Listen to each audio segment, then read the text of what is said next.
Hey everybody. So I'm back for another review of Love After Lockup, Life After Lockup, whatever it is. Positives and Negatives, Season 6, Episode 13. If you're watching this, first of all, thank you.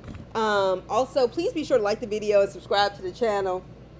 Sorry I'm all over the place. I actually meant to have this up earlier, but I knew I had to get up to do something. But I had to go to Jersey to get some stuff done. I still haven't washed my car. I need to go get my medicine, but that's not why y'all are here. All right, so Zaria and Troy are back. What took y'all so long? Okay, and by y'all, I mean we TV. All right, now I'm not gonna start with them. Should I? All right, let's start with Beetlejuice. Okay, so Beetlejuice and Daniel. Please tell me that y'all kept Zaria and Troy for a couple of episodes because you just wanted to hurry up and phase Beetlejuice and Daniel out. I'm done. I'm over it. Okay, like for real. So the PO apparently calls Beetlejuice about Daniel. Now the thing is with this, I'm always like, okay, first of all, they're not married. I mean, maybe maybe she's on his list or whatever. Like, shouldn't there be like an official person? Usually if it's a husband and wife, they'll call. Or like a mother or I don't know. Whatever, okay. And the PO is calling her. She's telling the PO, well, he hasn't been talking to me. I'm like, y'all, you already telling them too much of your business. The PO said he's not coming back. I'm like, wait, what? Why is the PO delivering this information? So she starts whining like the bitch she is and getting mad at the camera people. Good, we don't want to see you anymore. The camera people should have quit, but they didn't. So now we're stuck with it. And then she came back on camera, all right, afraid, I guess, that she wouldn't be able to keep up the train wreck that she had started. I really think Beetlejuice, and I'm being for real right now, Wednesday Addams hears voices in her head. Because, like, she literally creates problems. Like, it's not, her and Zaria have a lot in common. However, I find Zaria and Troy far more entertaining. So, I was just stuck on why the hell a PO was calling her.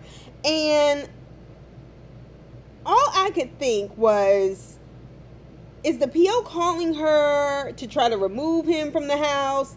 You know, like, why is talking on his behalf a thing for this PO?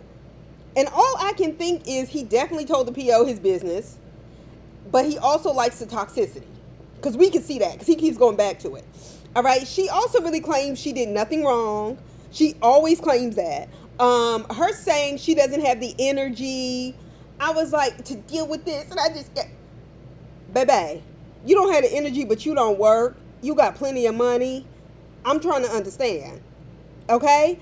And you only shop for your cat and new apartments. That was funny to me. When she started crying on that stuffed animal, I said, if y'all don't get Beetlejuice off this screen, she's not well. Somebody take her, send her back to Florida. Daniel stayed in a hotel apparently.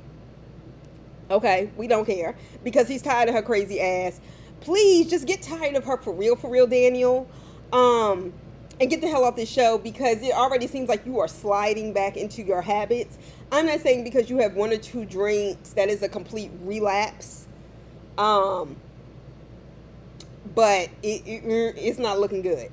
All right, so she needs a job. That's what she needs. Wednesday Addams needs to get a job.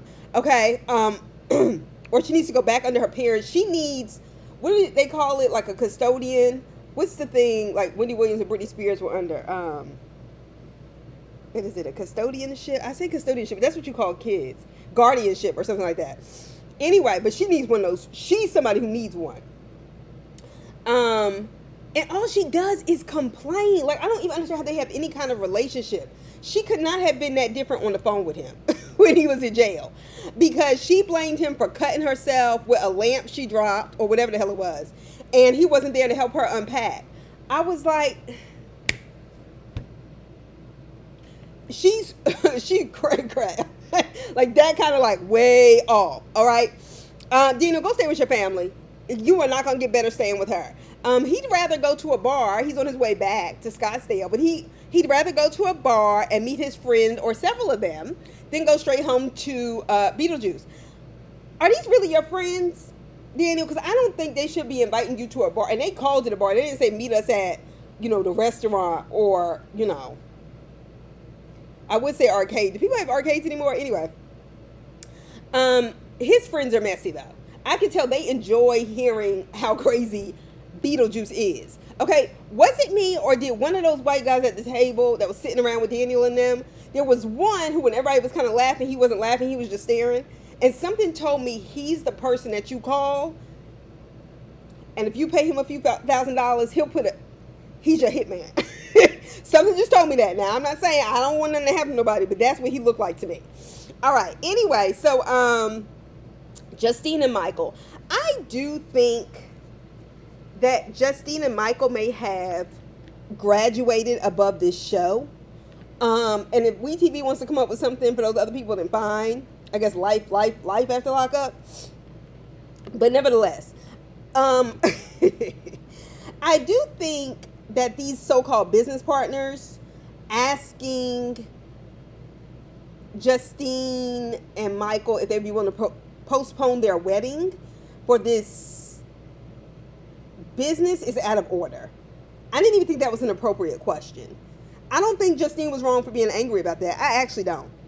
I have my own feelings. I do think $60,000 is a lot of money to spend on a wedding, but it doesn't matter. That's their money. You see what I mean? And once again, Justine was very clear. Justine was like, look, I'll cut my wedding budget for my kids' education. I'll cut it, for healthcare, for things that we need to survive. That's different. Those are different kind of priorities. She's not being completely, stubborn, like, I had to have a $60,000 wedding. I don't care what else gets cut. No, that is a reasonable thing to say, but not for Jason or whatever the hell that guy's name is in his barbershop. And she was absolutely right. I think they honestly are having normal married couples issues over money. Michael looks a lot better since he cut his hair. Am I the only one that thinks that? Please don't ever bring that ponytail back. Anyway, so he tells her that she needs to deal with her family's problems first before a wedding. And Michael, I'm going to tell you right now, that's a low blow. That's a low blow, because whatever she's confided in you and told you about regarding her family, she has not always been as explicit, and we've been watching her since Love During Lockup. That was a really low blow and an unnecessary blow. The worst she called you was a mama's boy. And it's true. And that was not even the same kind of dig. That was her response. I just felt like you should not have gone there. Not with a woman who risked her life to have your last child or her last child. Anyway, so she left. She slammed the construction sign down. I said, well, don't take it out now. You can get a ticket for that. Anyway, now I forgot the mom lives with them. I had forgotten about her. How? I don't know. And Michael then goes home. He doesn't sleep in the bed because he just didn't want them to get in an argument. Honestly, I know Justine was mad, but that was probably best, but whatever. But then he's downstairs telling all his business to his mother. Now, his mother, who Justine was still gracious enough to let her live in that house, despite the fact that she talks all that shit about Justine, and she one of them people who, I don't care what anybody says, was not as involved as she should have been in Michael's life. And that's why she has that kind of like obsession being in the place of the woman in his life. I think all parents to some degree feel a way about giving away their kid in marriage, right? Because it does shift the family dynamics. It does. Even when a sibling gets married, it shifts the family dynamics.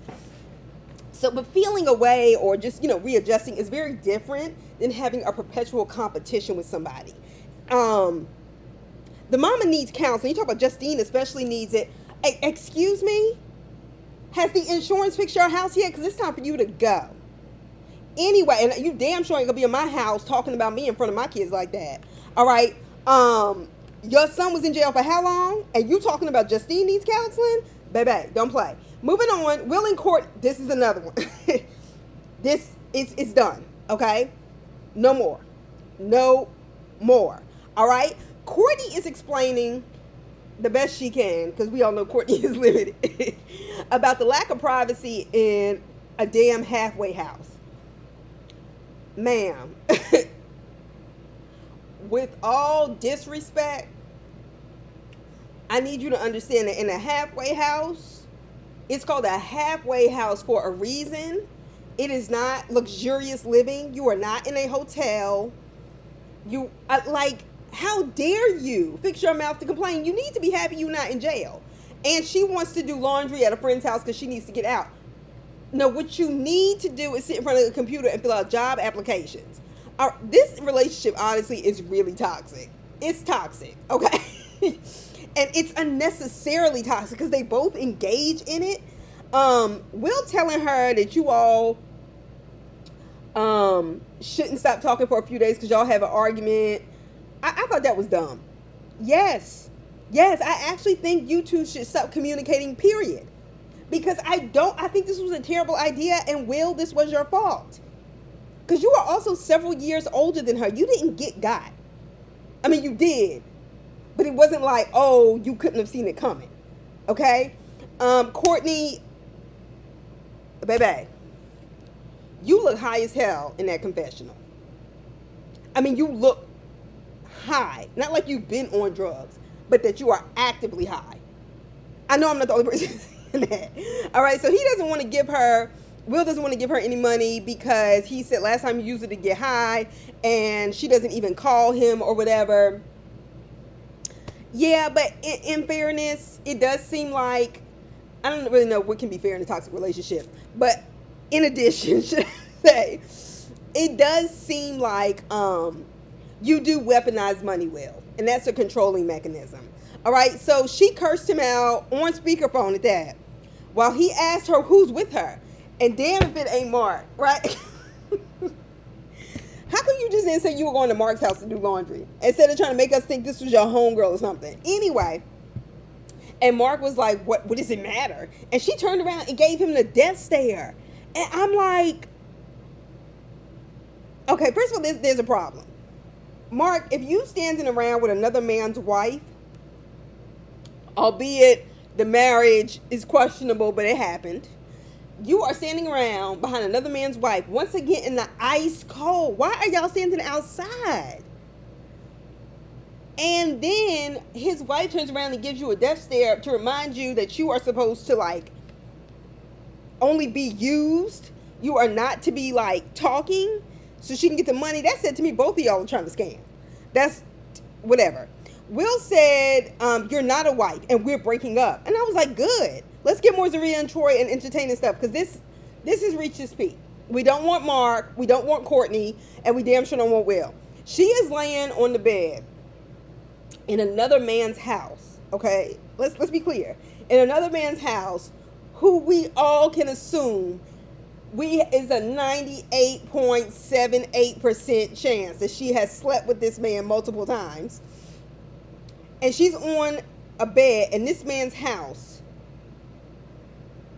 complaining about how her husband Will won't give their relationship a chance while Mark is laying beside her on the bed.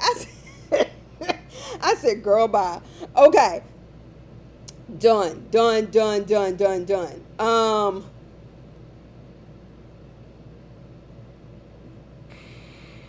and JK.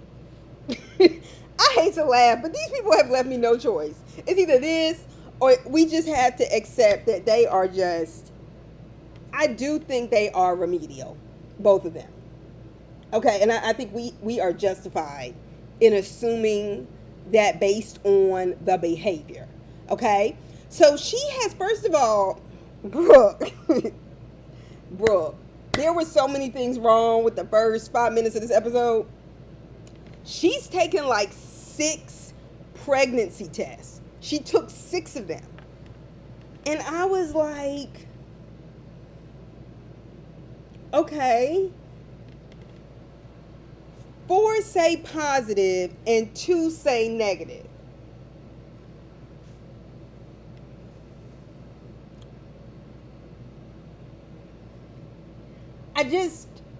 Pregnancy tests are much more efficient now than they were like in the 90s. And I also believe women when they've said, and women also who have had children before will say they kind of have an inkling when they're pregnant. Some of them even know before the test, especially if you've never been pregnant, right?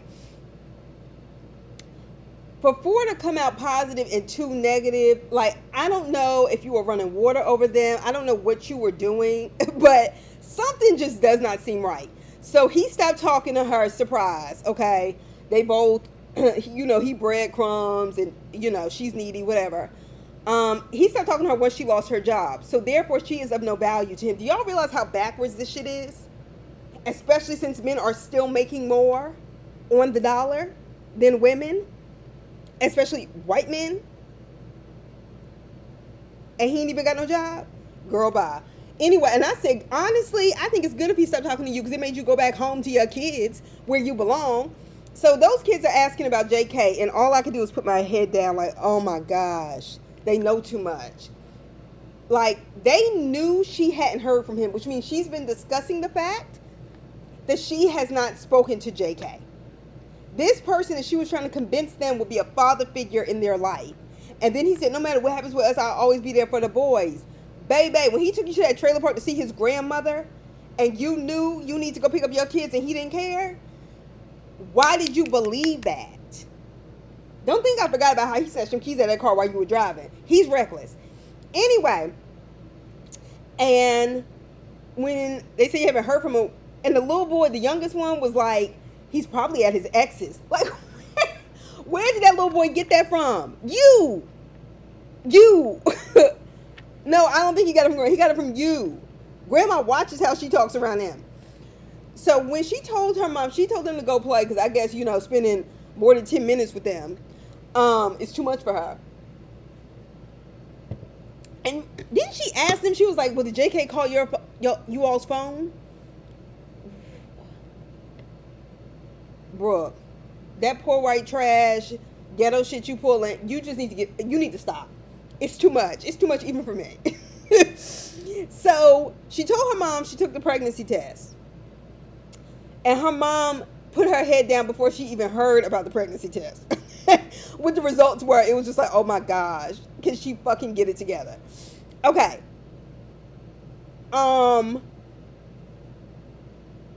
Brooke, I don't know. Once again, this poor white trash, trailer park, hood shit that you do. Why the hell are your 6 pregnancy tests that you peed on the kitchen counter where your mother has cooked breakfast and plates are? That is not something I can understand for the life of me. How people just go around throwing pregnancy tests down, like when Jocelyn had it, when Amina had, like, ew.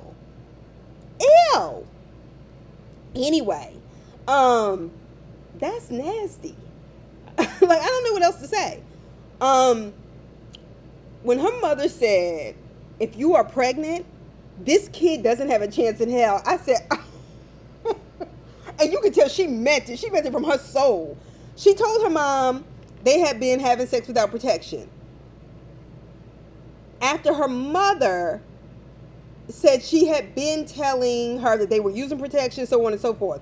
She is really having to stay on her like a 19-year-old girl who's like in college, and you and your mother are finally having to have these kind of adult conversations. I mean, they're adult, but they're like still mother-daughter. Like, she's staying on you to keep you from getting pregnant, and you've already had 2 children with 2 uninvolved fathers. I can't. Like, her mother looked so stressed. I really felt bad for her mom. Her mom said, she told her mom, about the lack of protection. She wanted to get pregnant. She had been planning this. When your mother is watching these episodes, I hope you got another roof to go under, Brooke. I really do. So the mom said, look, just keep it to yourself until you get a doctor's result, right? Because 2 negatives is still kind of like, what's going on? And she got mad at her mother for calling her out and telling her that. Then Brooke decides, no, I'm going to go and tell him. Baby, what you want is his attention. Isn't that something everybody knows? Whether you've had a child before or not. Even most women don't tell you until after the first trimester. And certainly if you're having a risky pregnancy, people don't usually tell because sometimes people want to deal with their miscarriage in private. If anything happens, I don't mean to put that on anybody, but if anything happens. Like, you don't just go and tell, especially a man you're not married to. Oh my gosh. I still want to throw up from those pregnancy tests near those grits. Anyway, so Brooke shows up to his parents' house. I swear it's down the street. Because, I mean, like, literally, just, she can walk there. Because every time we turn around, she just gets there so quickly. She can't pick them little boys up from baseball practice, but she can make it to his house. So she comes to tell him about the 6th pregnancy test, right? Why is she so upset my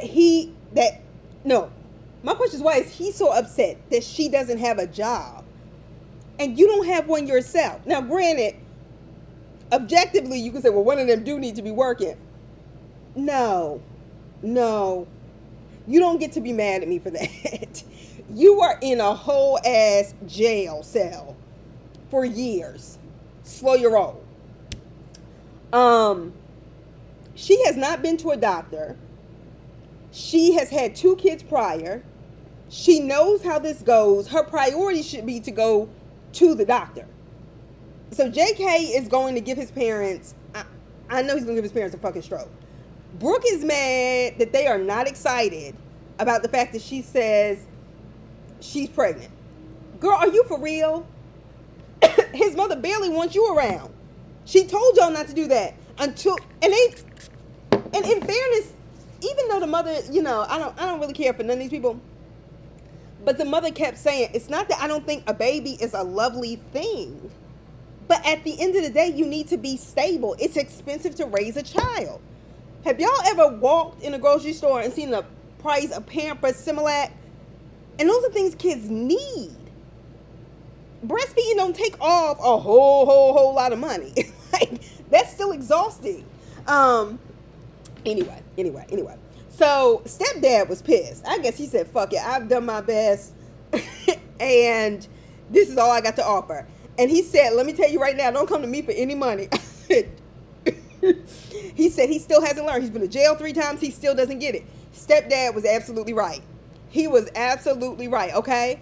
I would have told both of them, y'all need to go. I don't know where y'all gonna go, but you need to go, Brooke, and JK, you need to go, but y'all need to go in 2 different directions out of my house. They don't need to be with each other anyway. Why did she tell him anything? That only makes it worse.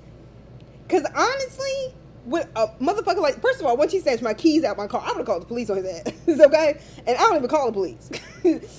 Even if you decided to make a decision about an abortion, because he's the kind who will use a baby to control her, and she's the kind that likes the fact that it's toxic and it's a way to keep him, you could have made a clean break. And I'll start over. But see, now you done already put it out there. All right. Oh, Lord. So, I'm going to save my problematic favorites for last. So, Leticia and Keith. Okay, so Leticia goes back to that same mean, grumpy white lawyer. I know he got to be sick of her. But I guess he's like, is she paying? But you can see it all over his face. Honestly, moving on. So apparently one of Keith's sons, unfortunately, because the mother has been cited for neglect, one of them has been in and out of foster care a lot.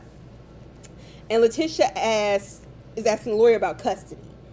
And she said, well, I talked to the mom, I got the papers notarized. And he said, did a judge sign it? And I feel like his questions are always so simple, but we always know she's going to give us the dumbest fucking response. And she did. She was like, no. He said, it doesn't count. It does not count, Leticia. You come in here with the same bullshit every time.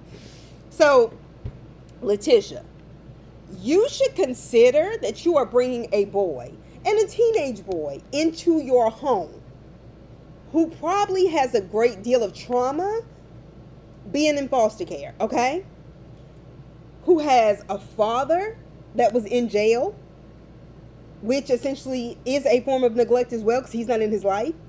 And then you're bringing him into your home with 2 girls, one elementary school age and one a teenager.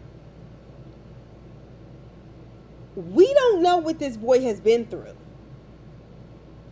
And I'm not even trying to be mean or anything like that, but you have to be cautious when it's your kids.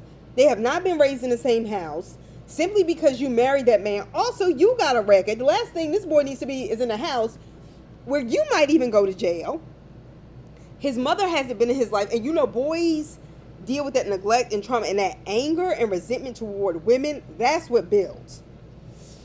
You cannot just throw kids in that environment. And here you are, stepmother and this, with 2 young girls in the house. There's a reason why group homes are so chaotic. It's because it's trauma on trauma, and those kids don't have anywhere to go and no real counseling and help. That's why they're chaotic, and you're throwing that in, and that seems so irresponsible to me. I hope they don't give y'all custody, to be honest. So Keith's prison record is going to keep him from being a custodial parent. There's a good chance it will. That's what the lawyer said. So the lawyer was like, look, okay, well, what's his record like? And the father said, oh, it wasn't bad. It was just drugs. And I said to myself, I really try not to laugh, because granted, it is a nonviolent crime. Okay, drugs are a nonviolent crime, and that's why they've had to, do the sentencing laws in this country and that kind of stuff. But the lawyer brings up the drugs are still associated with all kinds of violent behaviors, so on and so forth. And he was like, the judge is going to consider that, despite whether he's trying to turn his life around or not, despite any improvements he's made, because the judge is going to also ask, well, maybe this kid wouldn't be in foster care if his dad wasn't in jail and available and at home. Yeah. Doesn't automatically make you... And honestly, it doesn't seem even that Keith has been a key parent prior to this in the household with any of his kids. All right, so Keith is coming home to her and her daughters. I still think bringing a man in the house, I think there's a reason why my mother taught me from the time I was a child, even though my parents didn't get divorced till I was an adult. And I would hear other women say this, like, you don't ever just bring a man in around your children. Ever. Like, if you ever get married, you ever get married and divorced, you don't bring men in your house around your children. And it was like, I heard that a lot from different women growing up, and so I just understood it as that was, you just don't do it. It's a dangerous thing. And then you, of course, get older and you're learning more and more about it, why that's the reason. But there's a reason why so many people warn you about that from the time you're a child. And it's unfortunate that men cannot be trusted around children. We know there are women that sexually abuse children as well. But men can take a chance and bring a woman in that they like, and she play more of a mother role. You can't expect that with men the same way. And certainly not a man that hasn't been as involved with his children. Except for probably once he was in jail and didn't have other stuff. So anyway, Keith, if you plan on going to court, please, to go get your son, please take that shit out of your mouth. But he did when I saw him on camera again. Meanwhile, Leticia and her daughter are cooking, talking about Keith coming back. She decides to tell her at that point in time, as the cameras are rolling, when the girl was like, Dad is coming home. And she was like, does Naraya know? She said, yes, Naraya knows. She said, well, our dad is coming home. And she said, no, he's not Naraya's dad. Because Naraya's dad is apparently very involved in her life. And we saw that on the other seasons. We didn't see him, but like she goes with him sometimes. And Leticia, you better hope he don't pull a move and take full custody of Naraya. Because he would have reason to, seeing that you have albeit somebody who served their time, moving into the home. And also, you trying to bring somebody else's son into the home, and you having a mugshot and charges. Like, I just don't understand. She reminds me of a couple of people I knew. I'm going to leave it there. I'm going to leave it there. She decides this is a good time to tell her youngest daughter that that's not her biological dad. She was like, it's your dad in terms of the fact he takes care of you, this, that, and the other. From jail? He wasn't a drug lord. He was a drug pusher. All right, anyway. So the little girl was confused. Leticia, you should have gotten way ahead of that, especially since you already have your child on TV, on this screen. Okay? you should have gotten ahead of that way every time. And, you know, because they're little, you can tell she was kind of like, and then she was able to kind of bounce back and go to something else. But still, she's going to be pondering that. Also, his 15-year-old son, I'm going to tell y'all right now, this isn't looking good. They probably ain't going to give him to him, but just in case. Leticia, you are too old to be burning your neck with your flat iron, with hair that is not yours. Okay? That's how I know you are just all over the place. And I really feel bad for that girl, that teenage daughter. It's all over her face. On top of the fact that her mother's on this kind of reality show. Teenagers, I don't know whether they watch it or not, but they can find it. And you know she the kind that draws attention when she go up to the kid's school, if she ever goes. Anyway, she doesn't like him. I can tell she don't like him. And she's certainly not comfortable with him. And her mom, now that he's coming home, it's probably worse for her. Because her mom was perpetually on the phone with this man, going out with her friends, talking to this man on the phone, this, that, and the other. His aunt, who's not the girl's aunt. Like, are you kidding me right now? She dropped them kids off to school quick and went straight to pick him up. So now that Keith is out, Leticia, who is going to take care of your kids when you go to jail? Who do you have on the roster? Is there a reason why your mother and father don't want to be on this camera? Because I don't feel like I met them. And I think there's a reason for that. So we get a peek of Keith's family, his stepmom who raised him. And then we find out his father was also in jail. So she said she raised him. I was like, dang. That means probably once his father went to jail, that became like her main job. That's a lot. That's a lot. Is it me or did Keith actually look a lot like that woman? I was like, that's so weird how sometimes that happens. Like, people will actually look like somebody else. Anyway, can we please get Keith, before he goes to court, especially, some speech classes? Because there's a lot of things people will judge you on, and speech is one of those. And you're already black, and you have dreads, and they look good, though. You take care of yours, and I appreciate that. Or locks.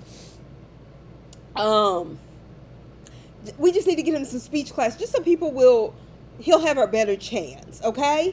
Anyway, he took the stuff out of his mouth. He still talks like that. I thought it was partially because of those things, but that really is, speech classes. It's okay. So when he said his father went to jail, I was not surprised. And the reason why I wasn't surprised, sometimes there's things about people that you can kind of tell, but also because when his father was sitting at lawyer's office, he's like, his charges ain't bad. It was just drugs. And I don't mean to laugh, but people who have been around people who have gone to jail obviously know there are worse things. And it was telling. Zaria and Troy, they're my problematic favorite, okay? I don't condone anything. But for some reason, it's entertaining. So they're setting up their Christmas tree. Troy re-proposed to her at the church. We don't care. He started his own business. I was like, good for you, Troy. Waxing and buffing floors, which honestly is a good way to make money, especially with commercial properties. Because doctor's offices or those big buildings where there might be a doctor's office, an insurance company, all that kind of stuff, those people always want people to come in there and clean up, right? They always want people to come in there and buff the floors because that's part of the presentation. That's a good way to make money.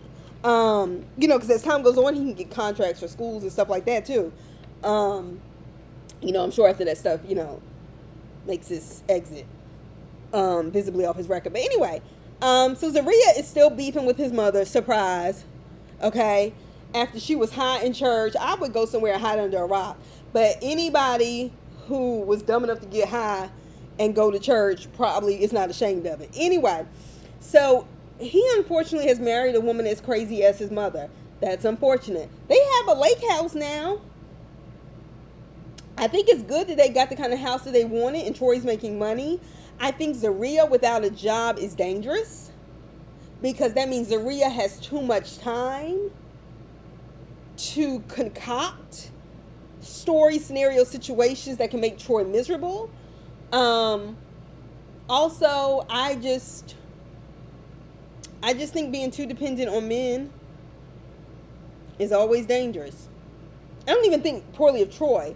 I also just think Zaria is just too much. She is. Okay, so anyway, Karen called Troy in the confessional. No, she was in the confessional, but Karen called Troy and she's, talking. As she's rolling a blunt in what looked like she was still sitting in their old house. Was I the only one to notice that? Because it definitely looked like she was in that same scene from last season. And I saw a man get on the subway and just start rolling his blunt in front of everybody after he had sat in front of me for a while, not doing anything. And then all of a sudden, he just pulled out his blunt. I was like, anyway, this was only a few weeks ago. But okay, anyway. So they haven't seen little baby Troy. I understand where he is coming from with the baby mother. I understand where Troy is coming from. But also where the baby mother is coming from. They don't know each other. And by they, I mean the baby mother and Zaria. Zaria is rude. She is disrespectful. She has fought with this girl. I mean, verbally. I don't know if they physically fought. But because of that, why would someone trust their very young child around you? Because I find it hard to believe that you won't find ways to either take it out on that child or belittle that child's mother in front of her. And that's why she really not letting him go with Troy. And so sometimes you need to learn how to shut the fuck up, Zaria. Anyway, so Troy's family says they need him or whatever to come up there and help with his little brother. When they said his little brother was like 26, I was like, how old is Troy? And I was like 30. Oh, because he looked 26 to me too. But anyway, I was thinking like he was like 18, 19. Ain't a lot you can do with somebody at 26. Not for that kind of stuff. I hate to say it, but he's apparently getting into trouble a lot like Troy, and Troy just does not want him to have to go to jail like he went. And they want him to come up there and talk to him. The sister is tired. And I really felt bad for her because she was making a point to Troy like, look, everything is always falling back on me. It's always falling back on me. And you've been away in jail. I need help with him. And I get it.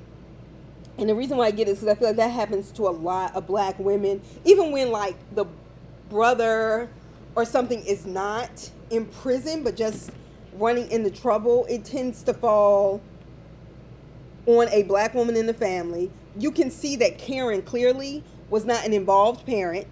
She was a terrible parent. Because even Troy was with his father and his father and his paternal grandmother most of the time. And then him and his sister were split up. And I'm sure in that process, somewhere along the line, she learned from her sorry ass mother that it was her job to take care of her siblings, not her mother's. So even as her brother's getting into trouble, she's still operating from that space. Like, I need to fix this. And that's sad. And she does need help, and that's what family's supposed to do. But at 26, anyway. But Zaria being mad, I just think that shouldn't have to be a worry for him. To check on his own family, especially since he spends all his time around yours. Anyway, Troy was going to check on his brother. Did y'all see that ugly ass hat that Zaria had on? I remember seeing people wear those on TikTok. And I was like, where are these fucking ugly ass hats coming from? Why are people wearing these?